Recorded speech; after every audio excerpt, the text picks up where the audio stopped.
Thank you, everybody. Thank you for coming. Thank you for waiting. I'm glad it's not raining more. It's great to be in Buffalo. Thank you also for rolling with the location changes. We were supposed to be at a particular community center, and seems like the governor really didn't want us meeting there today, so we got bumped out, despite the fact that we were paying market rate for the space. The community center didn't feel like they could risk it. So we moved to another community center, and we got kicked out of that one too. So we're very happy that the Annie DeFranco Center was housing us today for some really great conversations that we had. I just want to say I'm here meeting with grassroots leader and activists in Buffalo, and I guess that's really threatening to the power establishment here. It shouldn't be. It's a democracy, and I just want to talk, and I want to hear from people in Buffalo what their experience is, and particularly their experience with economic development here. And I have to say their experience is very leaves a lot wanting. That what I keep hearing from people is the economic development, which is a really good place to start. It's what's needed, but it's being done in a very sloppy way, and in a very the money is going to people who are great contributors of the governors, and there is very little oversight. There is certainly no bidding going on, and there is very little job creation and no strings attached. The thing that I keep hearing from people today, as I heard from people in Syracuse, as I heard from people in Rochester, is that this kind of top-down economic development just doesn't work. It just doesn't work for the members of the community that need it most, particularly communities of color. They know that all this economic development money is being spent here, but they're just not feeling it. We need to stop giving tax breaks to corporations and millionaires and billionaires, and we need to, Governor Cuomo has cut $25 billion out of the state's revenue in the last 7 years, and we need that money, and we need that money to invest in infrastructure. We need, certainly in Buffalo, we need to invest it in our transportation system. I mean, there's a study that the federal government stands by, which says that if you invest $1 billion in transportation, you create 25,000 jobs. Certainly Buffalo could really benefit from that kind of investment in her transportation system. We need to invest in our schools. Buffalo is owed almost $71 million in foundation aid. We need that for our students, but we also need that to create good jobs in our schools. We need to invest in a green economy. We need to commit to 100% renewable energy, and we need to hold polluters accountable, and we need to then take that money to turbocharge our transition, which would create almost 150,000 good jobs across the state in a targeted way, starting with those communities that were most affected by environmental pollution. We need to protect Lake Erie. It is the most important resource that Buffalo has, but it's only good as long as it's clean. And we need to invest in humans, the human service economy. It's the fastest growing part of our economy. The experts say that by 2030 it's going to be the biggest part of our economy. It's the thing that Governor Cuomo has. He's decimated spending to our cities and our towns and locality. He's cut almost 57,000 human services jobs, half in our schools, but the other half, the jobs that we need just as much, in daycare and in home health aides and after school programs and in senior centers and nursing homes. These are kind of jobs that can't be outsourced. They have to happen on site. And the thing that's, I think, really important to remember is we have to not just have more of these jobs, but we have to make sure these jobs are good jobs with a living wage and benefits. And these jobs are overwhelmingly held by women and people of color and immigrants, often by people who are in all three of those categories. This is the human caring economy. And it's exactly the kind of infrastructural investment that has been lacking by this administration. We need to invest in in clean water and clean air, and we need to invest in transportation, and we need to invest in human services. And this is what I'm hearing from people on the ground here in Buffalo, that they appreciate all the money being spent, they just wish they were seeing some of it. Cynthia, how much does it bother you when the public perception is that you're running for governor, but you only care about downstate, the MTA, and that you don't care so much about upstate? What do you say to those people? I would say, first of all, that that's entirely untrue, and that we've got a lot of poverty in New York City, but poverty in Buffalo and Rochester, and certainly in Syracuse is even worse, frankly. And I think that, you know, the things that I'm running for, the things that I want to do as governor, are things that everybody in every part of the state wants, also regardless of their political party. People want schools that educate their children well. People want water and air that's clean.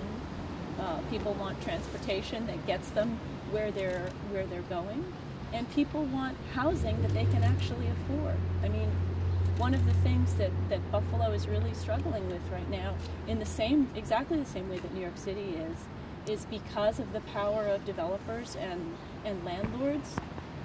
The people who actually live here, not who are moving here from somebody else, but the people who've lived here for generations, are completely being pushed out. And we need to renew our rent laws, and we need to strengthen them, and we need especially to expand them, because Buffalo needs to be for everybody. People are, come on in, Buffalo's great, it has so much to offer, but we can't prioritize those people at the expense of the people that have been here for generations. Ms. Nixon, you say that you would hope that we could find good jobs for people, and you say that the governor's policies are incorrect. Obviously, you've done your homework trying to find out a little bit more about Western New York.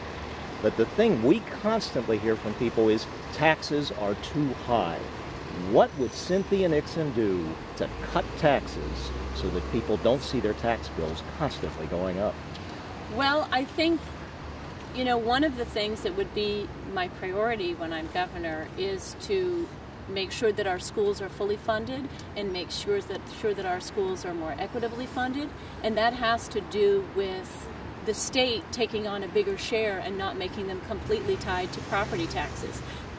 Completely tying funding for our schools, as an example, is very onerous on property holders, and in poor neighborhoods they can't possibly generate that revenue. But also, let's face it, the suburbs. I mean, yes. I'll tell you what I pay in taxes. Yes. I'm paying $7,500. I'm not a rich person. How do you do that? And my taxes have gone up hundreds of dollars. What are you going to do to support those schools that take the primary point of those taxes? They're the bulk of the taxes that I'm paying. What are you going to say to the schools? And we already spend more than other states spend on taxes for schools. Well, I got to argue with you there. That's what statistics say. No, we do spend more than any other state, but it's because in our wealthy districts are so overwhelmingly wealthy. We spend so much.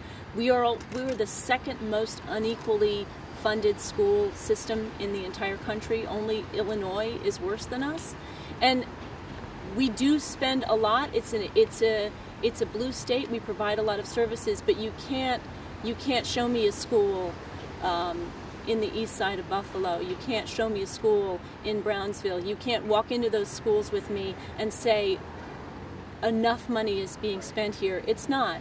And the fact of the matter is, I hear you on your taxes, but we have I think 470,000 millionaires and billionaires here. They can afford. Here in Western New York? Not in Western New York, across the state. And those people can afford to pay a little bit more that they would not even notice. And this is something that the Assembly has passed, and that has been, can't get traction in the Senate. But hopefully it will soon when the Democrats have the majority there. Aren't people moving out of the state too? Aren't people moving out because of the taxes? Wealthy people don't care about a little more taxes. What wealthy people care about is clean water and good schools and equity and living in a place that's a good place to live. And the way to make a place a good place to live and to welcome business and to make it livable for everybody of every economic class is to invest in infrastructure. Does anyone else? Governor Cuomo's narrative. There's the narrative that Cynthia Nixon is a New York City candidate, and yet you announced your candidacy more than a month ago, and this is the first time you've been to upstate New York's biggest city. Why wait so long? No, you're wrong on that. Well, we've been just launched about 4 weeks. I am really glad to be in Buffalo, and I will be back again and again and again. We have started to go around the state to other places. This is my first trip as a candidate to Buffalo, but it's certainly not my first trip to Buffalo when I've been fighting for better schools. Ms. Nixon, many people are saying that just your being involved in the race is bringing the governor to the left, bringing the Democratic primary to the left. I'm wondering, do you agree with that, and do you think that that's I do agree with that. I do agree with that, and I am really determined to be New York State's next governor, but if we can pick up some great progressive victories along the way, I say all the better. It's a time with Donald Trump in the White House for Democrats. It's not a time of centrism. If you're a Republican, you be a Republican, but I'm a Democrat and I'm going to be a Democrat, and that's one thing that I am encouraged to see our governor start to inch leftward. He's still got a long way to go. What do you You've heard about we heard some of your criticisms about economic development upstate. Governor Cuomo's Buffalo billion, of course, is very ambitious, but Republicans are also chipping away at it. They're talking about alleged pay to play, alleged bid rigging. How do you maintain a criticism while not looking like you're leaning away from your liberal base? How do you differentiate from the Republican attack on Cuomo's economic development? I think a disgust with corruption, particularly in government, is a bipartisan issue, and I think certainly when you look at the conviction of Joe Prococo and the trial of Elan Colieros coming up, I think it raises a lot of questions. Is this really how we want our state government to give away its economic development dollars? I certainly don't, and I know few people in New York who do. What do you think about Cynthia Felder saying he's staying with Republicans this year? Say it again? What do you think about Cynthia Felder saying he's staying with the Republicans this session? The situation that Governor Cuomo has created for the last 7.5 years, making it really very comfortable and very cozy, and being rewarded actually for Democrats going over and voting with Republicans, he has created this climate, and it's not surprising that we're in the situation we're in with Cynthia Felder right now. What do you think about Governor Cuomo's plan to do the plastic bag ban?